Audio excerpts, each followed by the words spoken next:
Tere, mina olen Nele Kullerkupp ja te vaatate saadet Pealkirja taga, kus võtame kokku lõppeva nädala põnevamad uudisteemad.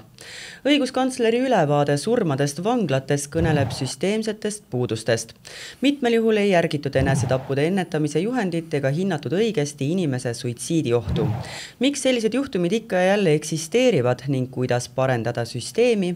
Seda arutan enda tänase esimese saatekülalisega, kelleks on Justiitsministeeriumi vanglate osakonna asekantsler Rait Kuuse. Tervist! Tervist! No ma esitan teile 10 kas-küsimust ja ootan selliseid sisutihedaid ja suurema sõnavahuta vastuseid. Alustame. Eesti vanglates suri 2023. aasta septembrist 2024. aasta septembrini 10 inimest. Kas see number on lubamatult suur või paratamatus? See on nii ja naa, et võib öelda seda, et meie jaoks on ta tegelikult ikkagi suur number, sest iga inimelu on väärtus ja me tegelikult ju ei taha näha seda, et inimesed meie hoole all siis surevad. Küll aga nende 10 seas on ka inimesi, kelle puhul oli tegemist ka terviserikkega. Ja kui me võtame siis endale selle pildi ette, et kui palju inimesi aastas vanglasse siseneb, see number jääb 4-5 tuhande vahele, nii lühiajaliselt kui ka pikaajaliselt siis oma karistust kandvad inimesed, siis nende tervislik seisund, nende taust on väga eripalgeline ja tihtipeale on seal taustaks sõltuvused, rasked tervisehädad ja teinekord on ka nii, et vangla on esimene koht üldse, kus arsti tähelepanu inimene saab pikkade aastate järel. Nii et me mõnes mõttes alustame kogu seda tööd inimesega väga sellisest tundmatust kohast, kus väga palju asju on juba tegemata jäänud. Aga arstiabi on kättesaadav ja jälgimine selles suhtes ikkagi tõhus? Jah, meil on täna kõikides vanglates partneriks üks piirkondlik haigla ja nende siis personal tegutseb juba esimesest tunnist peale siis kinnipeetavate läbivaatuse ja tervishoiuteenuse pakkumisega. Kas süsteemis on puudujääke? Süsteem alati peab arenema, et ma ei ütleks, et meil on sellised süsteemsed struktuursed puudujääkest. Kui me räägime täna surmajuhtumite ennetamisest, siis vanglad järgivad siis enesetappude ennetamise puhul ka väga konkreetsed metoodikad ja juhendid. Erinevad turvaprotokollid on sisse seatud alates sellest, et millistel juhtudel kinnipeetavaid paigutatakse näiteks videovalve alla, kuidas reageerida. Kõik vanglateenistujad on läbinud ka õpetuse, kuidas sekkuda konfliktide korral, aga ka kuidas osutada esmaabi. Nii et esimene reageerija tegelikult, kui kellelgi on tervisega midagi pahasti, ongi kohapeal tihtipeale valvur. Konfliktid on need, mis loomulikult inimesi huvitavad. Kas neid tuleb tihti ette? Neid tuleb ette liiga sagedasti minu maitse järgi, ma ütleksin, aga enamasti on nad sellised väikesed siis, olmejagelused, et a la, et keegi ei ole rahul sellega, et milline kanal on peal või on selline nagu ütlemine, et me peame arvestama sellega, et tänasest 1600 vangist on 95% nii-öelda siis mehed, kellel on käitumise mõtlemisprobleemid. Ja kipub kähmluseks minema. Teinekord on ka nii, jah, et tuleb sekkuda. Küll aga, kui ma vaatasin andmeid, siis nii-öelda lahutama minna ja sekkuda valurite poolt siiski tuleb üsna vähe. Sisekontrolli tähelepanekud viitasid, et vanglates reageeriti surmajuhtumitele aeglaselt ja info ei liikunud õigete inimesteni. Kas tegemist on ükskõiksusega või mõne struktuuriveaga, et info jääb kuskil ahelas siis nii-öelda toppama? No tegelikult on nii, et kui nüüd jällegi andmeid vaadata, siis kinnipeetavate vaimse tervise probleemid on päris suured ja me võime öelda, et kuskil selline 2 enesevigastamist nädalas on vanglas tavapärane olukord. Need enesevigastused ei ole sellised, mis seaksid elu ohtu tihtipeale ja nendele reageeritakse ja need nagu lahendatakse. Me oleme enda suhtes ääretult kriitilised ja põhjusega, sest et meie jaoks inimelu on kõige suurem väärtus. Ja seetõttu ka sisekontroll vaatab ka siis nii-öelda sekundi pealt seda, et kui kiiresti millegile reageeritakse ja juhib ka tähelepanu vangla ametnikele, et seda reageerimist parandada. Nii et ma ütleksin, et siin ei ole tegemist mitte niivõrd sellise väga süsteemse nagu nii-öelda probleemiga, vaid sellega, et me tahamegi olla hästi kriitilised oma praktika suhtes, seda pidevalt edasi arendada. No milliste vahenditega neid enesevigastusi enamasti ette tuleb, sellepärast, et eeldan, et need ohud on üldjuhul ikkagi minimeeritud? jah, nii ja naa, et selles mõttes ennast on võimalik vigastada ka näiteks nii, et lüüa peaga vastu seina, et selles mõttes erinevaid nii-öelda viise on siin kasutatud ja teinekord on ka sellised demonstratiivsed, et me peame samal ajal tagama mitut asja korraga, ehk siis, et meid on kritiseeritud selles osas, et näiteks, et kinnipeetavatel on need ühekordsed raseerimistarbed kättesaadavad, teistpidi, kui me neid kinnipeetavatel ei annaks, siis kritiseeritakse meid selle eest, et me ei luba hoolitseda hügieeni eest. Nii et me peame seal kuskil selle tasakaalu nagu leidma ja pidevalt hindama, et milline inimene siis milliste vahenditega võib kokku puutuda. Nii et te olete pidevalt kahvlis? Võib nii öelda küll, aga see on selle meie töö eripära, nii et midagi sellist nagu nii-öelda meie jaoks väga keerukat siin nagu ei ole, lihtsalt keerukas on see, et me peame igal ajahetkel olema võimelised hindama neid riske ja teistpidi ka nagu tagama inimväärse kohtlemise.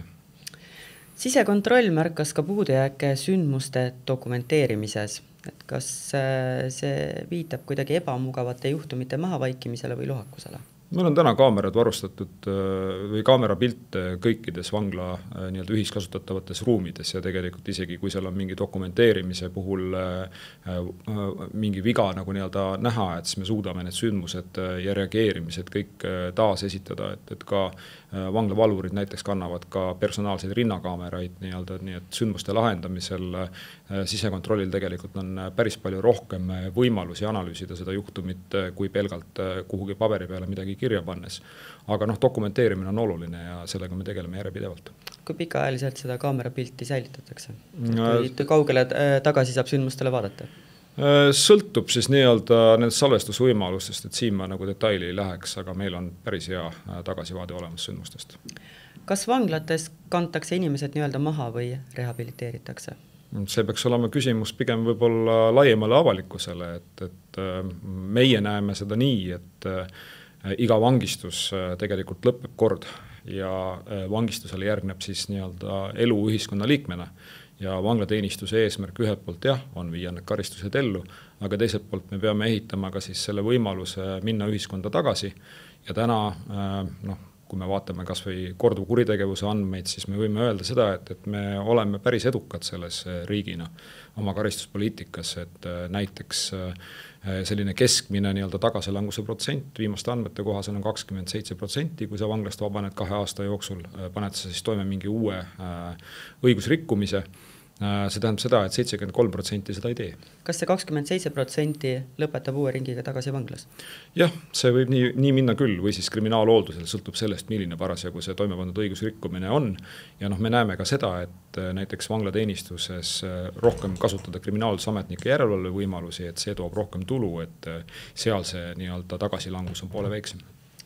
Kas Eesti vanglasüsteem või selle rahastus vajaks mingisugust restruktureerimist ja millised oleksid esimesed sammud, et seda parendada? Valitsus on tegelikult selle järgmise aasta eelarve mõistes ühe sammu nagu teinud, et andnud ka lisavahendeid selleks, et vanglaametnike palgata, et ehk siis, et vanglaametnike palgatõus sarnaselt politseiametnike palgatõusule on see, mida tuleb alati vaadata eelarvet läbi rääkides, sest et meie nagu töö sõltub ikkagi sellest, et kui head on need inimesed, kes siis vanglateenistuses töötavad, täpselt samamoodi nagu teised õiguskaitseorganid. Nii et ma ütleksin, et suur samm sellega on tehtud, et me oleme väga palju viimastel aastakümnetel investeerinud selles, et ehitada valmis uued kambritüüpi vanglad ja teistpidi investeerinud väga palju sellesse, et meie ametnike väljaõppe oleks tasemel. On meil vanglaametnikke praegu süsteemis puudu? Jah, meil on puudu, et meil on puudu ja enne kõike on meil puudu vanglaametnikke täna just siin Harjumaa piirkonnas, et siin me oleme võib-olla vähem konkurentsivõimelised, sest et meie vajame meeste vanglas sellist heas toonuses laitmatu taustaga meeste rahvast enne kõike, kes siis peaks tegema sellise nii-öelda esmatasandi töö ära. Ja tihtipeale siis ütleme nii, et sellele sihtrühmale tööturul on väga suur konkurents, Harjumaal on väga palju erinevaid võimalusi ja me konkureerime siin absoluutselt kõikide võimalike nagu heade pakkumistega, nii et ega see vanglatööga lihtne ei ole lisaks kõigile muule. Kui vanglaametnikke oleks piisavalt või rohkem, kas sisekontrolli tulemused oleksid olnud teistsugused? Ma arvan, et teatud kriitika enda suhtes ikkagi säilib, sest et me peame arvestama sellega, et meil on täna 1600 inimest igapäevaselt 3 Eesti vanglas ja need 1600 inimest ei ole seal mitte põhjuseta. Et nad on seal sellepärast, et nende käitumise ja mõtlemisega on süsteemseid probleeme ja nad on põhjustanud ühiskonnale väga palju valu ja kannatusi.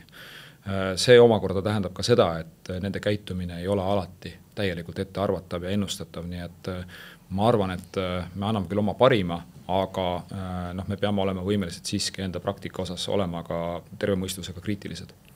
Kas vanglarent on ikka nii ohutu, kui väljapoole üritatakse muljet jätta? Me täna arvame küll, et me saaksime selle uue sihtrühmaga, kui see rent siis nii-öelda käiku läheb, et kenasti nagu hakkama. Meie võib-olla hea paralleel on sellest, et kui kunagi Tartu vangla ehitati Tartu linna, siis olid need hirmud väga nii-öelda suured ja arvati, et siis Tartu linna nii-öelda siis turvalisusolukord muutub kardinaalselt. 20 aastat pluss hiljem tegelikult tõdetakse, et Tartu vangla on selline orgaaniline osa sellest piirkonnast ja keegi panegi väga tähele, et kurjategijad seal oma karistust kannavad. Nii et aga me ei räägi siinkohal pisikurjategijatest ju. Vanglas, kas vanglas ongi pisikurjategijad ka meil täna, et tegelikult vanglasse ka Eestis sattuda on suhteliselt keeruline. Meil vanglas ikkagi valdavalt, miks vanglasse satutakse, on vägivalla episood sinu käitumises või siis suures koguses narkootikumide nii-öelda siis narkootikumidega tegelemine, et need on need valdavad paragrahvid ja selles mõttes võib-olla turvalisemaks teeb ka seda rendivanglat see, et me täna ei räägi ju sellest, et rendivanglast keegi vabaneks Eestisse või saaks nii-öelda linnaloale, nagu öeldakse, kantakse oma keskmine osa karistusest siis ära, mis Rootsis on mõistetud ja minnakse siis Rootsi tagasi selle plaani kohaselt siis vabanemiseks ette valmistuma, et nii, et Eestis tegelikult väljaspool seda ühte aadressi neid vange väga kohtama ei peaks. Mõned kuud tagasi ERR-ile antud intervjuus ütlesite, et olete üsna veendunud, et suudate kõiki vanglarendiga kaasnevaid riske hallata. Kas hinnang üsna veendunud peaks tartlasi veenma ja nende hirme maandama? Ma arvan, et tartlased võivad olla väga rahulikud, et me iga päevaga valmistame järjest paremini ennast ka nagu ette ja ma oleks pigem nagu võib-olla korrigeeriks siis seda väljaütlemist sedapidi, et ma olen väga veendunud, et vanglateenistus saab selle uue ülesandega hakkama. Kas rahalised hüved kaaluvad üle oma rahva turvatunde?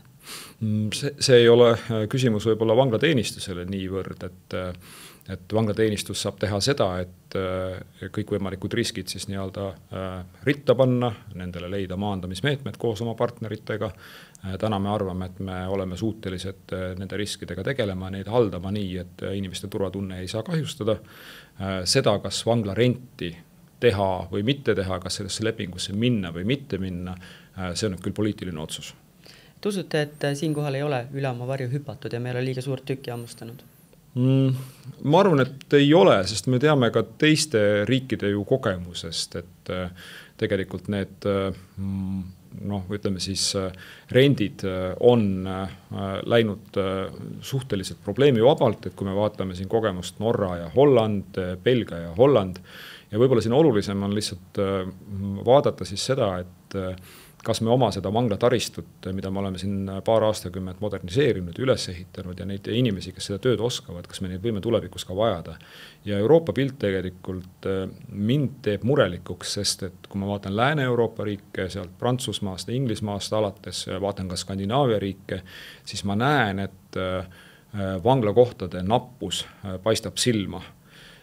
Ja me tegelikult täna ei oma väga head arusaama sellest, et mis meid 5 või 10 aasta perspektiivis võib ka oodata siin, et Eesti kindlasti saab ka sellistest rahvusvahelistest trendidest mingil määral mõjutatud. Täna Eestis on pigem trend meie enda kinnipeetavatega see, et nüüd on vähem ja vähem, meil Eestis on turvalisem ja turvalisem. Me ei saa olla nagu üdini nagu kindlad, et see ülejäänud maailm ümberringi Eestit ei mõjuta meid selliselt, et meil seda vanglaminda läheb ka tulevikus vaja. Ja kui läheb vaja, siis selle taasloomine on tohutult kulukas. Millest vanglakohtade nappus räägib? Kas ta räägib ühiskonna kriminaliseerumisest või ta räägib kohtusüsteemi karmistumisest?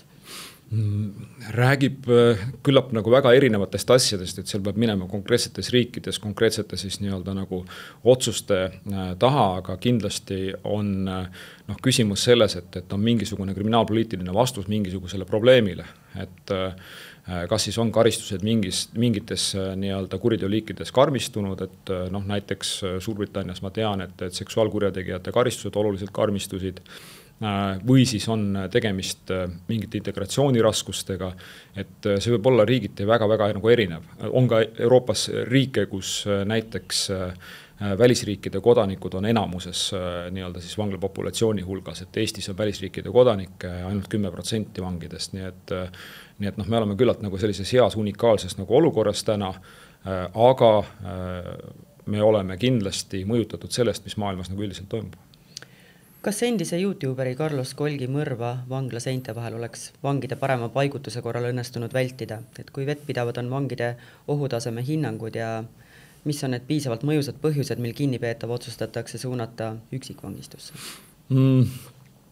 Jah, me tahame muidugi, et me oleksime suutnud seda olukorda ette näha ja vältida. Et täna siis kohus otsustabki seda, et milline saab olema siis selle teo toimepanijale karistus ja samamoodi arutatakse siis seda, et kas riigil ehk siis antud juhul Tallinna vanglal lasub ka mingisugune nii-öelda vastutus selle eest, et see olukord nagu sündida sai. Küll aga vanglaametniku töö on ju selline, et igal ajahetkel pead sa tegema nii-öelda siis õige otsuse ja see, mis inimeste peades toimub, on teatud piirini meile ainult nii-öelda nagu nähtav ja me ei suuda tegelikult alati igal ajahetkel siis kõike seda nagu ette näha ja ma arvan, et see ka ei ole päris inimvõimete piiris. Nüüd tulles siis veel kord kohtupraktika juurde, see on omamoodi paradoksaalne olukord vanglateenistujate jaoks, et ühelt poolt me peame hoidma kaalukausil siis seda, et kinnipeetavate õigused, inimõigused on tagatud, teiselt poolt peame hoidma nagu nii-öelda vangla turvalisust.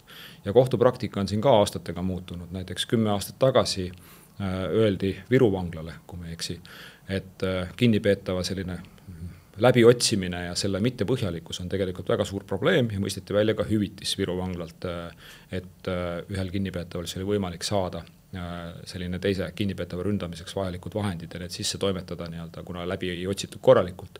Sellel suvel Riigikohus jällegi tegi otsuse, kus ütles seda, et vanglaametnikud ei tohi niisama läbi otsida, vaid et nad peavad juba enne läbiotsimist teadma, et sellel inimesel võib olla midagi, mida me nii-öelda siis leiame ja kui me ei leia, siis me riskime sellega, et teatud juhtudel võidakse meilt jällegi selle eest hüvitist nõuda, et me liiga korralikult läbi otsisime.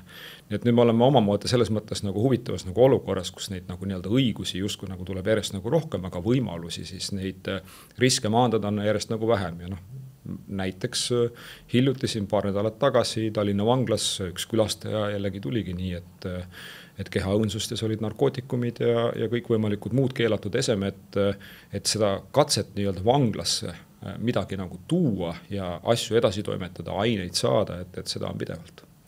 Kas igale kinnipeetavale teostatakse ka psühholoogiline hinnang või antakse talle psühholoogiline hinnang? Igale kinnipeetavale tehakse selline riskide hinnang nii-öelda, et ehk siis, et mitte ilmtingimata psühholoogi poolt, aga kogenud ametnike poolt, kes siis hindavad ära sinu uue kuriteo ja ka ohtlikkuse riskid. Vaadatakse nii, kuidas sa oled minevikus käitunud, vaadatakse, mis su hetkeolukord on ja seda korrigeeritakse siis vastavalt sellele, kuidas su käitumine muutub. Rait Kuuse, ma tänan teid nende kommentaaride eest. Aitäh! Pealinnas on hooga käima lükatud lastekaitsereform, mis linnaisade sõnul pidi kõik palju paremaks tegema. Kuid esimesed kuud kõnelevad hoopis millestki muust. Iga 3. lastekaitsja on töölt lahkunud, jääjad ägavad hullumeelse koormuse käes ning ei oska abivajajatele selgitada, miks olemasolevat süsteemi lõhuti. Tekkinud segaduses üritas selgust saada Õhtulehe ajakirjanik Helen Michelson, kellega oleme täna ühenduses läbi Teamsi. Tervist! Tere! No lastekaitsereform, et milles need uuendused seisnevad ja kuidas see uus süsteem erineb vanast? No selle peamine uuendus ongi see, et kui seni iga linnaosa valitsus siis koordineeris oma linnaosa lastekaitsetegevust eraldi, siis nüüd uus süsteem tõi kõik ühe katuse alla Tallinna Sotsiaal- ja Tervishoiuametisse.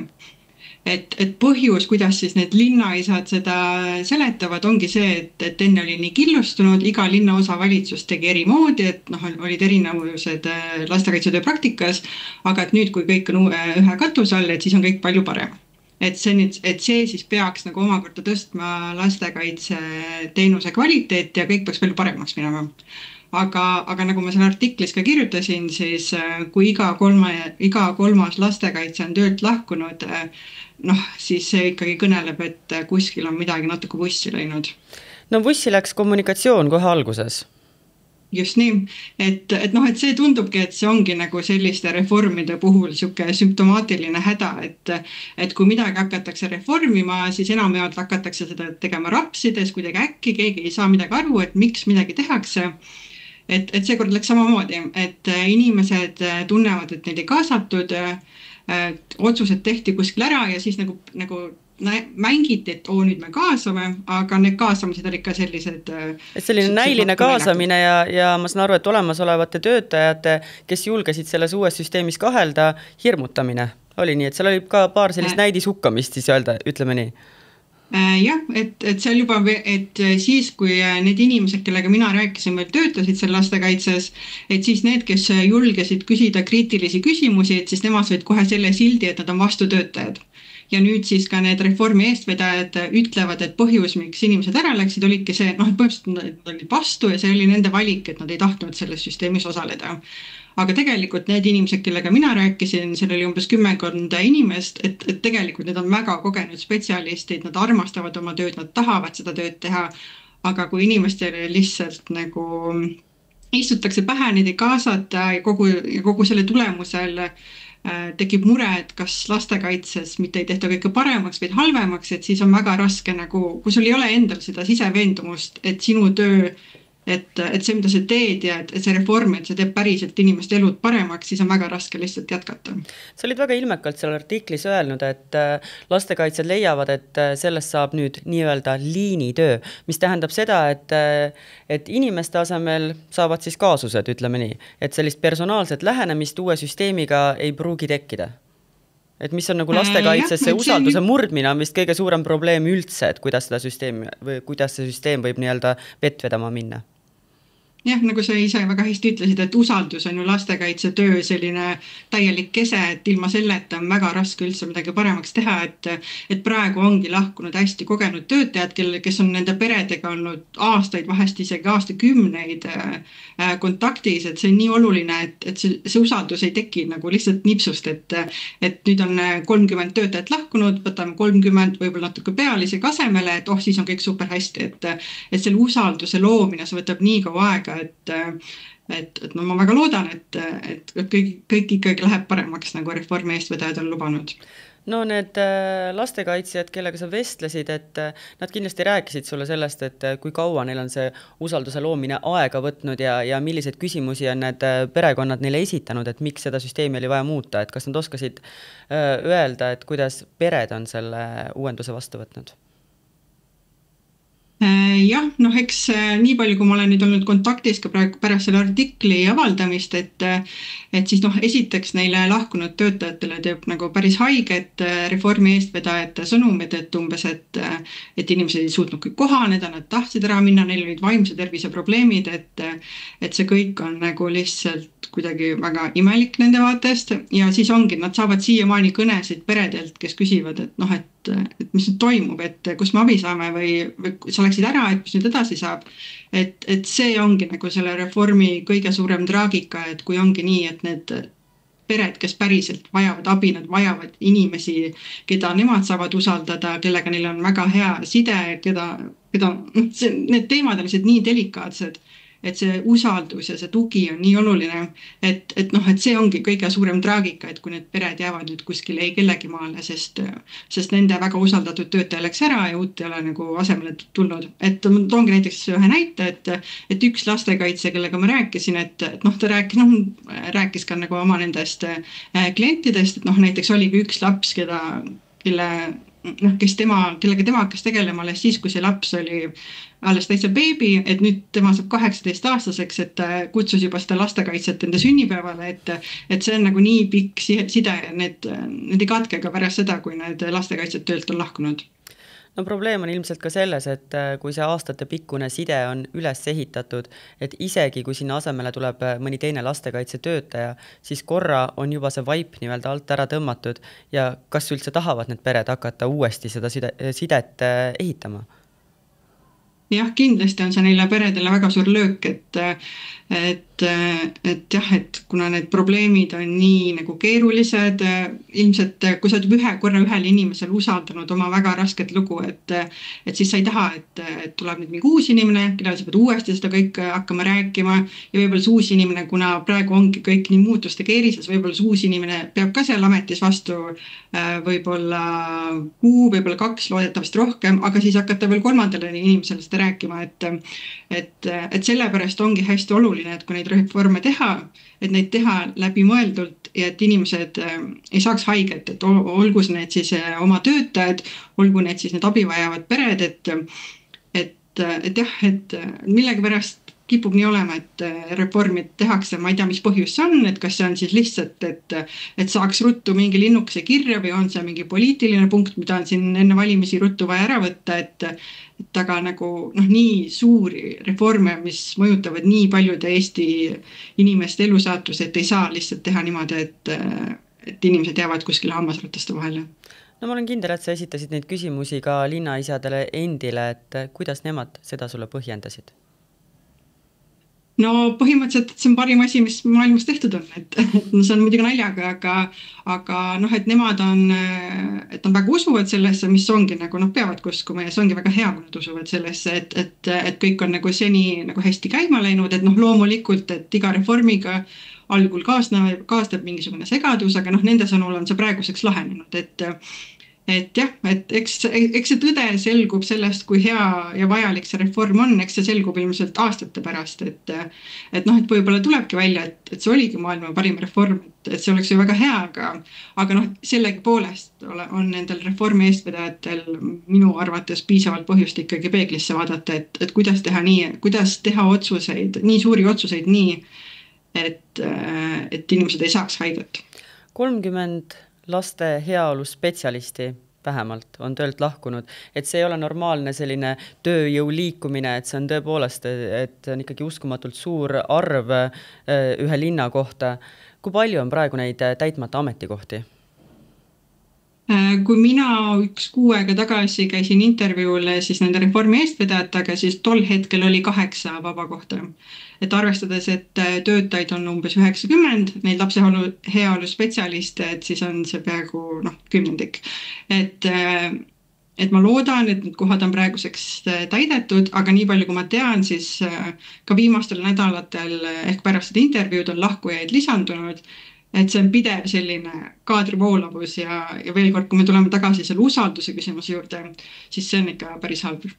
No see tähendab omakorda ka seda, et kui need, kes seal praegu tööl on, annavad endast ka parima, siis see meeletu koormus tõenäoliselt, millal nad ägavad, et see ei võimaldagi võib-olla kõigisse liiga personaalselt suhtuda, et kuskilt tekib ikkagi see inimese võimete piir, kus sa ei suuda kõiki neid perekondi ära hallata, ütleme siis nii.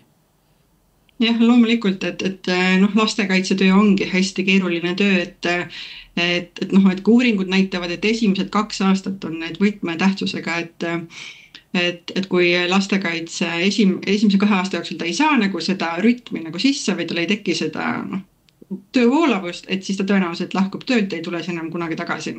Et selles mõttes on ka hästi oluline, et oleksid kõrval need kogenud töötajad, kes saavad siis aidata ja vajadusel nõu pakkuda, et praeguseks kahjuks on väga suur osa neist töölt lahkunud, aga jällegi need reformi eestvedajad vastavad sellele nii, et nüüd on loodud palju parem mentorlussüsteem, mis on ka kindlasti hästi nagu oluline samm ja et mis puudutab siis seda töökoormust, siis nende sõnul ongi see tegelikult nende lahkujate tegemata töö, et nad jätsid asjad ripakile, et süsteemides pole piisavalt infot, mis siis uus töötaja saaks kohe üle võtta. Et tõenäoliselt see tõde on kuskil vahepeal, aga veel veel kord, et kui iga 3. lapse heaoluspetsialist on töölt lahkunud, et siis see ei ole lihtsalt mingi paar inimest, kes ei suutnud kohaneda, vaid see räägib ikka süsteemsest probleemist.